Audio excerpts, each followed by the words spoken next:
मेरा वतन है सबसे प्यारा मेरा वतन। घर से बाहर कट्या बप्पू नवाब ने, घर से बाहर कट्या बप्पू नवाब। TS100 the truth story. मलिन बस्ती में निकला एक ऐसा कलाकार जिसे देखकर या सुनकर हैरान रह जाएंगे आप। एक ऐसी प्रतिभा जो मलिन बस्ती में रहने वाले किसी इंसान में बसी हो, जो एक गरीब परिवार से ताल्लुक़ रखता है। उसे सुनकर और देखकर आप हैरान रह जाओगे। अभी तक आपने फरमानी नाज नाम सुना है और देखा है, जिसे मीडिया ने हाईलाइट किया है, लेकिन जिस युवा से हम आपको मिलाने जा रहे हैं वह गाना गज़ल खुद ही लिखता है और गाता भी खुद ही है, और पर्दे पर कलाकारों को डायरेक्शन भी खुद ही देता है। यानी फरमानी नाज सिर्फ कॉपी करके गाती है और बुलंदी भी दूसरों के गाने को गाकर ही पहुंची है, लेकिन यह शख्स जिससे मैं मिलाने जा रहा हूं वह खुद लिखता है और खुद ही गाता है। तरक्की में अड़चन बस इतनी है कि वो एक गरीब परिवार से ताल्लुक़ रखता है, कोई प्लेटफॉर्म नहीं मिल पाया। आज लेकर चलता हूँ उनके घर। देखिए मजदूरों की बस्ती में ये कैसा कलाकार। काबिलियत किसी की मोहताज नहीं होती। काबिलियत कहीं भी पैदा हो सकती है। काबिलियत अमीरी और गरीबी नहीं देखती, ना ही VIP कॉलोनी देखती है। काबिलियत तो इंसान के अंदर कुदरती ही मौजूद होती है। आज ऐसी ही शख्सियत के पास मैं आपको लेकर आया हूँ। मैं जहाँ पर खड़ा हूँ, जिस घर के सामने खड़ा हूँ, वह व्यक्ति काबिलियत से भरपूर है। उसके अंदर काबिलियत कूट कूट कर भरी है।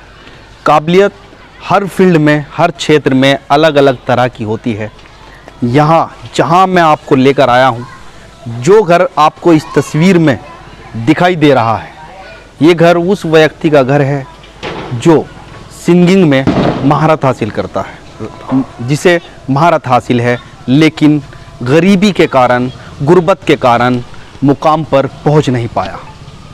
ये वो बस्ती है जो एक मलिन बस्ती कही जाती है, जहाँ पर ज़्यादातर लोग मजदूर तबके के लोग रहते हैं, जहाँ रेड़ा रिक्शा चलाकर लोग अपना गुजर बसर करते हैं। कहते हैं कि कोयले में से ही हीरा निकलता है। वही कहावत आज चरितार्थ हो गई। आज मैं उसी जगह पर आपको लेकर आया हूँ जहाँ जिस बस्ती को कोयला भी कह सकते हैं। एक मलिन बस्ती है, मजदूरों की बस्ती है, रिक्शा चालकों की बस्ती है। आज उसी बस्ती में मैं आपको लेकर आया हूँ। ये जो तस्वीर में आपको घर दिखाई दे रहा है, ये मोहसिन सैफ़ी का घर है। वो मोहसिन सैफ़ी जो सिंगिंग में एक बहुत बड़ी काबिलियत रखते हैं, जो गाने भी खुद लिखते हैं, जो गाते भी खुद ही हैं, और जो अपनी वीडियो में, कई वीडियो उनकी देखी गई है सोशल मीडिया पर, उस वीडियो में वो जो वीडियो में कलाकार होते हैं, उन कलाकारों को डायरेक्शन देने वाले भी MS भारती ही हैं, मोहसिन सैफ़ी ही हैं। मैं आपको लेकर चलता हूं उनके घर में। मैं आज आपको उनका घर दिखाऊंगा और उनसे मिलवाऊंगा कि एक काबिल इंसान जो सिंगिंग में बहुत बड़ी काबिलियत रखता है, वो कहाँ रहता है, कैसे रहता है, किस बस्ती में रहता है। आपको तस्वीरों में दिख रहा है। मैं कैमरामैन से कहूँगा मेरे साथ आ जाए। मैं आज आपको दिखाऊँगा वो घर, वो जगह जहाँ पर मोहसिन सैफ़ी जी रहते हैं। देखिए तस्वीरों में दिखाइए, ये छप्पर पड़ा हुआ है, किस तरीके से घर बना हुआ है, किस जगह पर वो अपनी ज़िंदगी बसर करते हैं। हमारे कहते हैं कि हमारे देश में टैलेंट की कोई कमी नहीं होती, कमी है तो सिर्फ मौका मिलने की। मौका नहीं मिल पाता है, इसलिए इंसान पीछे ही रह जाता है। सुना यह भी गया है कि सिंगिंग की, गाने की इतनी बड़ी ललक मोहसिन सैफ़ी के अंदर है। मोहसिन सैफ़ी के अंदर इतनी बड़ी ललक थी कि उन्होंने बचपन में घर से भागकर मुंबई में जा बसे थे। मैं दिखाऊंगा पूरा घर। ये मोहसिन सैफ़ी का घर है। देखिए उधर दिखाइए। मैं कैमरामैन से कहूँगा कि किस तरीके से वो रहते हैं, क्या उनका रहन सहन है। चारों तरफ वो कैमरा घुमाइए और अंदर आ जाइए। ये कमरा है, ये मोहसिन सैफ़ी का कमरा है। यहाँ पर मोहसिन सैफी बैठकर अपने गाने लिखते हैं और फिर उन्हें अपनी आवाज़ देते हैं और फिर सोशल मीडिया पर अपलोड करते हैं। मैं आपको मिलवाऊंगा, आइए मेरे साथ है मोहसिन सैफी जी। कैसा लग रहा है आपको? सबसे पहले मैं शुक्रगुजार हूँ आपका फरमान भाई कि आपने मेरे पास आने के लिए थोड़ा सा वक्त निकाला। आप ये क्या कर रहे हो? आप ये क्या रूट में ये क्या चल रहा है? ये क्या लिख रहे हो? ये मैं एक नया गाना लिख रहा था और उसको कंपोज कर रहा था मैं, तो उसके बारे में थोड़ा सा देखो मेहनत तो करनी पड़ती है। ये भी मैंने गाना लिखा है, तावल करके बता दे छोरे कैसे तन्ने काम, मारी गाल में फेरे मारे से तू क्यों कर रहा बदनाम। अच्छा, ये सिंगिंग का शौक कहाँ से लगा आपको जी? क्यों ऐसा लगा कि आपको गाने गाने चाहिए, आप बनाने चाहिए? जी दरअसल में बचपन से ख्वाहिश थी मेरी कि मैं कोई ऐसा काम करूं जिससे थोड़ा सा लगना चाहिए कि इस बंदे में कोई बात है, कि हाँ ये मेहनत करने वाला बंदा है। तो मैंने शुरुआत की सन 2006 में मुंबई गया था मैं। अच्छा, घर से भागे थे जी? हमें ये पता लगा कि आप मुंबई नहीं गए थे बल्कि घर से भाग गए थे, और जब बाद में पता चला कि आप मुंबई में रह रहे हैं।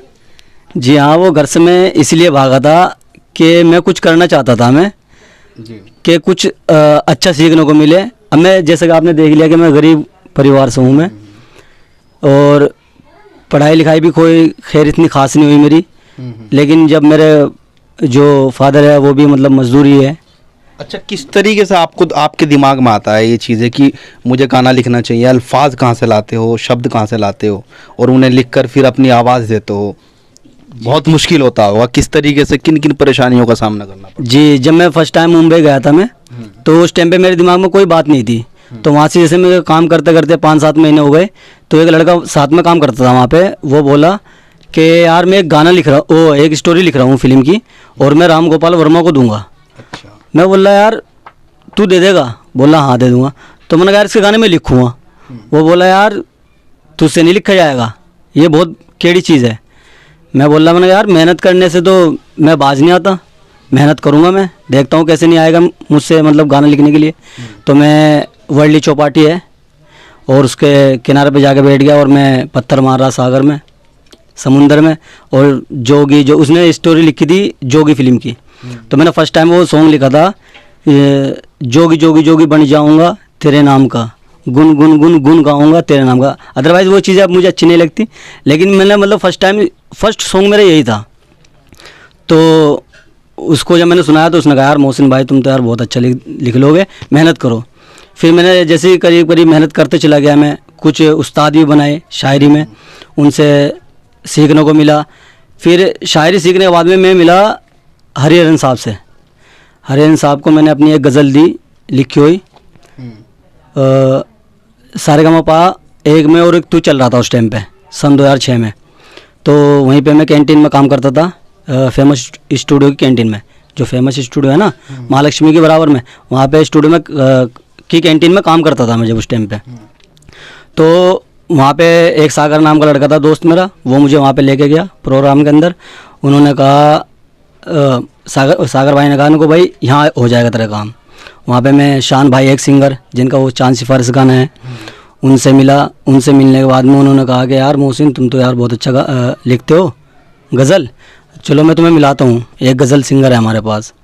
तो उन्होंने हरिहरन साहब से मिलवाया। उन्होंने जैसे ही मेरी गज़ल के बोल सुने, गज़ल थी, सोचता था मैं उसे जान से ज़्यादा चाहूँगा, उसने मेरे दिल को तोड़ा और क्या चाहूँगा। गज़ल के बोल बहुत अच्छे लगे उनको, हरिहरन साहब को। तो उन्होंने कहा कि बेटा इसकी धुन क्या है। मैं धुन नहीं बता पाया भाई उस टाइम पे, बस दिल को आज भी मेरे चुभन है कि मैं शायद धुन सीखने के बाद उनके पास जाता ना तो मेरे लिए बहुत आसान हो जाता भाई। आपकी बातों से ये महसूस हुआ कि आपने मेहनत बहुत की, आप में टैलेंट बहुत है, आप गा भी सकते हो, लिख भी सकते हो। ये तो हर कोई नहीं कर सकता कि भाई लिखे भी खुद ही और गाए भी खुद ही, लेकिन आप में सारी खूबियाँ हैं। मैंने आपको देखा है, लाइव देखा है आपने, जो है जो कलाकार होते हैं आपके गाने में, तो आप उन्हें खुद डायरेक्शन देते हो, डायरेक्टर भी खुद ही हो, तो ऑल इन वन क्वालिटी आपके अंदर है। तो ये तो बहुत कम लोगों में देखी जाती है, लेकिन यही कहा जाएगा कि टैलेंट तो बहुत लोगों में होता है लेकिन मौका बहुत कम लोगों को मिल पाता है। मोहसिन सैफी जी, मैं आपसे चाहूँगा कि आप हमें अपना घर दिखाएं उठकर खड़े होके। जी ज़रूर। चलिए, तो ये है मोहसिन सैफी का घर जो हम आपको दिखाने वाले हैं। पूरा घर किस तरीके से अपनी ज़िंदगी जीते हैं, किस तरीके से रहते हैं, किस तरीके से खाते हैं। क्योंकि जो लोग वायरल हो जाते हैं, जिनके वीडियो वायरल हो जाती है, उन्हें लोग जान जाते हैं, लेकिन बहुत लोग छुपा रुस्तम ऐसे होते हैं जो जिन्हें लोग पहचान नहीं पाते, लोग जान नहीं पाते, लेकिन उनमें कूट कूट कर टैलेंट भरा होता है। आपने कई सिंगर देखे होंगे जो दूसरों की कॉपी करते हैं, दूसरे सिंगरों के गानों को गाकर जो है बुलंदियों पर पहुँचे हैं यूट्यूब पर, और वैसे भी अपनी ज़िंदगी में मतलब उन्होंने बड़ा मुकाम पाया है। लेकिन ऐसे व्यक्ति बहुत कम होते हैं जो जिनकी खुद की मेहनत होती है, जिनके अल्फाज भी खुद होते हैं, धुन भी खुद होती है, सारी चीज़ें, डायरेक्शन, हर तरह की चीज़ें वे खुद करते हैं। तो बहुत कम ऐसे होते हैं। हम आपकी मम्मी से मिलना चाहेंगे। आपकी मम्मी थोड़ा काम तो कर रही है अभी अंदर। ये घर है मेरा जी, ये वो मोहसिन कैमरे पे भी सैफी का। कमाती है वो। अच्छा अच्छा अच्छा, ये मोहसिन सैफी का घर है। तो आपके पापा क्या करते हैं? मेरा पापा बेलदार है, मजदूर है। अच्छा, जी। और आप वैसे क्या करते हो, इससे अलग क्या करते हो? मैं भी ऐसे ही मतलब मजदूरी करता हूँ फ़िलहाल। तो मैं भी कोई दरवाजे और कुछ काम नहीं है मेरा, लेकिन मैं अपना जो काम, मेरा जो मतलब एक सोच है, जो मेरा पैशन है, मैं उसको नहीं छोड़ता भाई। अच्छा, उसे मैं करता रहता हूँ पार्ट टाइम अपने घर के अंदर ही, अदरवाइज बाहर तो कुछ है नहीं। गली वाले भी बता रहे थे कि आपको पूरा शौक है, हर वक्त आवाज़ आती रहती है, कभी रातों में तो दिन में, किसी भी टाइम घर के अंदर से गानों की आवाज़ आती है तो गाते, रिहर्सल आप करते रहते हो। तो कई वीडियो आपकी देखी गई है जिसमें आपने डायरेक्शन भी खुद ही किया है। तो बहुत अच्छा लगा, लोगों ने जो है कहा कि भाई मोहसिन सैफी को दिखाया जाए, इसलिए हम आपके पास पहुँचे हैं। जी। तो आप क्या कहना चाहेंगे? आप क्या, किस तरीके से मौका नहीं मिल पाया, क्या मौका मिलना चाहिए आप जैसे लोगों को? बस मेरा थोड़ा सा जो है ये कहना था कि जैसे फर्स्ट टाइम मुझे हरिहरन साहब ने कहा था कि बेटा मोहसिन, तुम बहुत अच्छे से मतलब मेहनत करोगे तो बहुत कामयाब जल्द हो जाओगे। तो जैसे उन्होंने धुन के बारे में कहा था तो मैंने धुन पर कम मतलब जोर दिया भाई। फिर उसके बाद मैंने सोचा कि भाई अब मैं गाने का काम भी सीखूंगा और मैं ये भी सीखूंगा कि आप धुन। हिम्मत नहीं हारे, हाँ। है ना? आप हिम्मत नहीं हारे, आपने कोशिश की, जी जी आपने धुन पे भी काम किया। जी जी जी फिर आपकी दोबारा मुलाकात नहीं हो पाई? जी नहीं, मेरा दोबारा जाना भी नहीं हुआ। खैर मैं ऐसे कहूँ कि मतलब मुझसे मुलाकात नहीं हुई, कुछ नहीं, मेरा जाना ही नहीं हुआ। कुछ आपका तो जाना किस लिए नहीं हुआ? कहीं गरीबी अड़चन तो नहीं बनी? बस मेन मुद्दा ये है जी, आप देख भी रहे होगे मेरा परिवार भी और मेरा दिख रहा घर भी कैसा है हाँ, किस कि तरीके से आप उतना रह रहे हैं। ऑफर नहीं बेशुमार कर पाया मैं कभी। तो आपको मौका नहीं मिल पाया, कोई सहारा नहीं मिल पाया। जी बस ये है आपको- कि जैसे मैं सोचता था कि कोई बंदा, जैसा हर किसी को मिल जाता है एक ना एक बंदा, जी। कि मोहसिन भाई हम तुझे पुश करेंगे, तू अपना आगे बढ़ और हम करेंगे तेरे लिए कुछ ना कुछ ऐसा। अदरवाइज मुझे कोई मिला ही नहीं भाई कोई आज सहारा तक। नहीं मिल पाया। हाँ तो सहारा नहीं मिल पाया। ये मोहसिन सैफी हमारे साथ थे, जो MS भारती के नाम से इनका यूट्यूब चैनल है। लगातार ये अपनी जो है गाने गाते हैं, खुद बनाते हैं, खुद तैयार करते हैं ये सारी चीज़ें। तो आप देख रहे थे, मोहसिन सैफी को सुन रहे थे कि किस तरीके से हमारे देश के अंदर टैलेंट की कोई कमी नहीं है, टैलेंट कूट कूट कर भरा पड़ा है। लेकिन अगर कमी है तो मौका नहीं मिल पाता है। मौका उन लोगों को मिलता है जिनके घर मजबूत होता है, जिनकी बैग मजबूत होती है। लेकिन हमारे देश के अंदर टैलेंट की कोई कमी नहीं है, लेकिन मौका देने वालों की कमी है, सहारा देने वालों की कमी है। तो ये थे मोहसिन सैफी। हाजीपुरा में ये रहते हैं। सरवट का हाजीपुरा की ये बस्ती है जहाँ पर मैं मौजूद हूँ। वो बस्ती है जहाँ सिर्फ मजदूर तबके के लोग रहते हैं। मैं फरमान अब्बासी, TS 100 मुजफ्फर। मोहसिन भाई, आपने जो खुद कंपोज किए हो गाना, उनमें से एक दो लाइनें सुना सकते हैं? जी जी। वतन मेरा वतन है सबसे प्यारा मेरा वतन, वतन मेरा वतन है सबसे प्यारा मेरा वतन, है खुदा के बंदे इसमें, बोले जय शिव जय गंगे इसमें, गुरु नानक भगवन हो, गुरु नानक भगवन, वतन मेरा वतन है सबसे प्यारा मेरा वतन। कोई इसके अलावा कोई दूसरा गाना, 2 लाइनें दूसरे गाने की भी गा दीजिए। जी एक गज़ल अभी मैंने तैयार की है, वो की है नीरे गा नीरे सा पा मा गा रे सा नि धा नी रे सा। आज फिर वो याद आने लगे हैं, क्या करूं आज फिर वो याद आने